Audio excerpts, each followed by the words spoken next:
For Lab 5, you're going to modify your calculator that you designed in Lab 4 so that it still displays the result of your operation on the 7-segment display, but it's going to do it in decimal now instead of hex. And we're going to use a module that Dr. Mealy designed in order to use more than one 7-segment display at any given time. So with Dr. Mealy's module, we can display decimal numbers of multiple digits instead of just one digit. And then also in this new design, you'll have an enter button and a clear button. So you're going to incorporate a memory register into your calculator design from Lab 4 so that the result of your operation is only shown after you hit enter. So the display will hold the old result until enter is hit. So that's the memory aspect of this design. And then a clear button just to clear everything if we wish to. So the top level module, it's going to have these inputs and outputs that you see listed here. Actually, this is a mistake here that this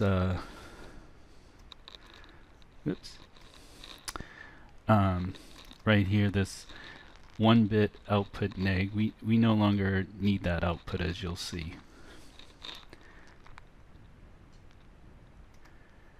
So here's the top level module. Yeah,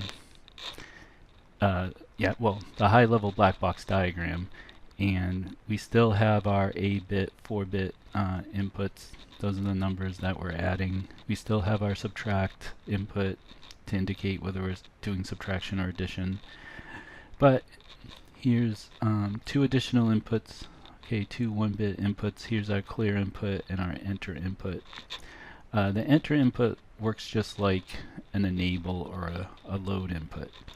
And then our outputs again, seg and anode. Now notice, like I just mentioned, there is not any need any longer for a neg output, as you're going to see. So we no longer have the neg single bit output. So the lecture has been on how D flip-flops are used in memory registers. So here are some examples of the Verilog code, system Verilog code that models various D flip-flops with various inputs. So here's your basic, over at the left here, here's your basic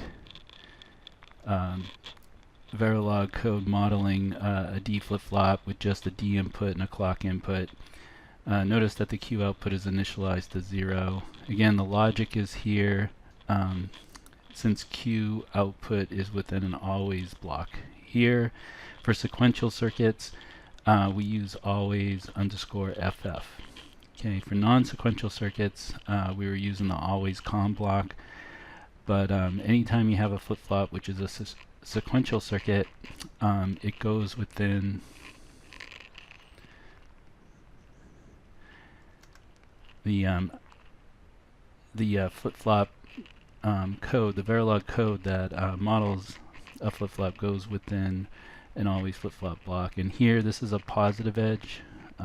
We're designing a positive edge trigger D, so that's why you see positive edge clock within the parentheses. That every time there's a positive edge of the clock, that's when this always FF block will be evaluated. If you wanted a negative edge flip-flop, this would just be neg edge. Okay, so neg edge space clock would go within the parentheses for a trailing edge or a negative edge flip-flop. So on every positive edge, Q is going to be evaluated equal to D. For all other time of the clock, Q is just going to remain whatever its previous value was. Now, over to the right of this, this is how you would model in System Verilog a D flip-flop with an enable input. So you can see the additional enable input here. And you can see that on every positive edge, the enable input will be evaluated. And if it's a 1, Q will be assigned the D input. If enable is 0, well then it's just going to hold, Q is just going to stay what its previous value was. So this is how the storage of the D flip-flop is accomplished, that as you can see, this if statement doesn't have an else. Okay, so you know, if enable is not 1, the flip-flop is just going to hold the previous data. Okay, over here now we have a D flip-flop with enable and also a synchronous reset that's active high. So on every positive edge, the reset first is going to be evaluated. If it's a 1, it's going to set Q equal to 1. If it's a 0, you then look at the enable, and then if the enable is 1, you set Q equal to D.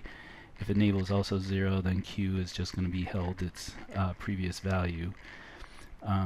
What makes the reset synchronous is the fact that only the positive edge clock is within the sensitivity list of this flip-flop. So remember, whatever's inside this parentheses, this sensitivity list, that's when this always FF block will be evaluated. So it's only evaluated on the positive edge of the clock. This code over here to the right, this shows what you would have to do to have an asynchronous reset that's active low. If you want an asynchronous reset, it needs to be within the parentheses, within the same parentheses as the positive edge clock. And if you want an active low, it's got to be negative edge. Because again, whatever's inside these parentheses, that's when this block will be evaluated. So on the positive edge clock, what's inside here will be evaluated, and also on the negative edge of the reset, what's inside here will be evaluated. So by putting the reset within the parentheses, that's what makes it asynchronous, because if it wasn't here, then it would only be evaluated on the positive edge of the clock, which would make it synchronous. Okay, which is again what we have over right here. Right, it's this here that makes it synchronous, the fact that there is no reset within the parentheses. Okay, and the fact that we put the reset within the parentheses, that's what makes it asynchronous, and the negative edge makes it active low. If I wanted active high asynchronous, I would just change this to positive edge reset. If I wanted say active low synchronous reset, well, I could just put a not inside the parentheses here with where the if is. Okay, so these examples here should give you enough information to design the memory register portion of this lab. Okay, because remember, as discussed in the lecture video, memory registers are just multiple D flip-flops where you have the same number of D flip-flops as bits that you're storing. So this page here shows how you're going to connect your new circuit, the new part of this design, to what you already have from Lab 4. Okay, so this is your Lab 4, right? Lab 4 low-level structural model, and over here is Lab 5 that you're going to add on to Lab 4. Now, notice I X'd out the SSEG module. You're not going to need this for Lab 5, so we're getting rid of that. We're also getting rid of this MUX, okay, but you're keeping everything else from Lab 4. And then in Lab 5, this module here, okay, the universal SSEG, this is Dr. Mealy's module, and this is available on Polylearn. There's a link to this on Polylearn, okay, that you can just download this code here. So you're not designing this, you're using this again from Dr. Mealy. Now, one thing to note is that there is well, there's a couple of things. one thing, there's a mismatch between the number of bits on Dr. Mealy's module here for this input, count 1. Okay, it's 14 bits, and we're only going to have a 4-bit result here that's going to be stored in this register. This register is going to be storing the number result from our Lab 4 design. So we have what's called a bus mismatch here because the number of bits for this output doesn't match the number of bits for this input. Well, what you can do to resolve that is to use this piece of code here in your top module. When you go to connect this input to this T8, you can use the squiggly brackets, which anything within the squiggly brackets is going to concatenate, okay, which is just going to attach what you put here to what's on the right side of this comma sign. So this is just 10 tick mark B0, so there's 10 zeros that will be attached to the left of our T8 bits that we have coming out of our Q output here from the register. You can also concatenate to the right of some data, but of course here we want to put the zeros to the left because that's not going to change the value of our result. So this is how you can take care of any bus mismatches. Also note that Dr. Mealy in this module, he mapped the SSEG and also the display enable. Okay, so these two outputs, SSEG and display enable, which we're using as the seg output and the anode output, well, he mapped those backwards. So when you do your constraints file, just write your constraints file for the segments and your anodes. Just write them in reverse order of what you did in the previous labs, and that should take care of that. Also notice that there's 8 bits in the seg output now. In fact, let's go back and correct that in the high level module because I made a mistake there. That for this design, this is 8. Okay, instead of 7. The extra bit is the decimal point. Okay, which you would just want to make that decimal point equal to 1 just to keep it off. And S or seg 0, the 0th bit of seg, that's the decimal point. You'll see it in your constraints file. Okay, so you can see there's 3 memory registers. One register is to store the number. This register is to store the sign, and this register is to store the validity bit. So T7 here, which is the D input to this memory register, it's going to connect to D7 right there. Okay, and T6 here, the D input to the sign, that's going to connect to D6, right?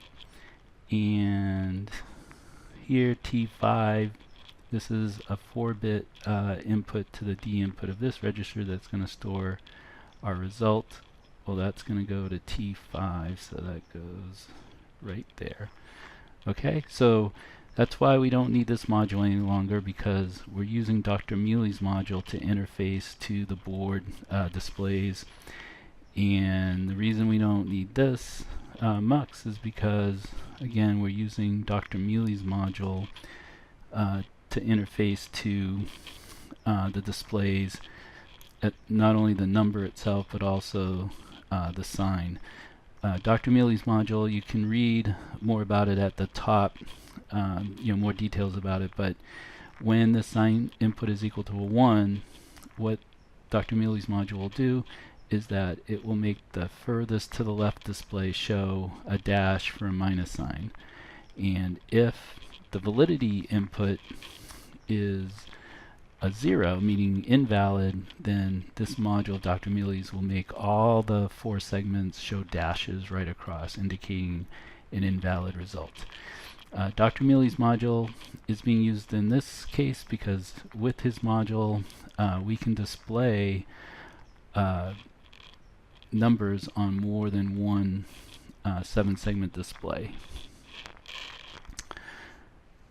Okay, one last thing, and I mentioned this earlier, either in a video or through email, that there's a video that Dr. Benson created that's titled Troubleshooting Video, and hopefully you've already watched it, but if you haven't, you need to watch it before before doing test cases for this lab. And the reason is that when you do test cases for this lab and you look at the timing diagram, you're going to have to look at the result at this point. Okay, you'll see that in the timing diagram the information for seg and anode isn't going to be useful, and that's because the simulation doesn't work well as far as showing these outputs. It's just that Dr. Mealy's module, you might notice the clock input of the board goes directly here, so it's operating at 100 megahertz. See, this clock here is the board clock frequency at 100 megahertz, and the simulation just can't keep up with it at that frequency, so these outputs aren't going to mean anything in the timing diagram. They'll have some value, but you'll see that they won't make any sense. So in order to check your design, you'll need to look at this output for the result, and also here you'll have your sign, and here you'll have your validity bit. So this troubleshooting video shows you how you can take signals that are within your lower level module and display those in the timing diagram. So you're going to have to do that in order to see if you have a successful simulation. And again, how to do that is in this troubleshooting video.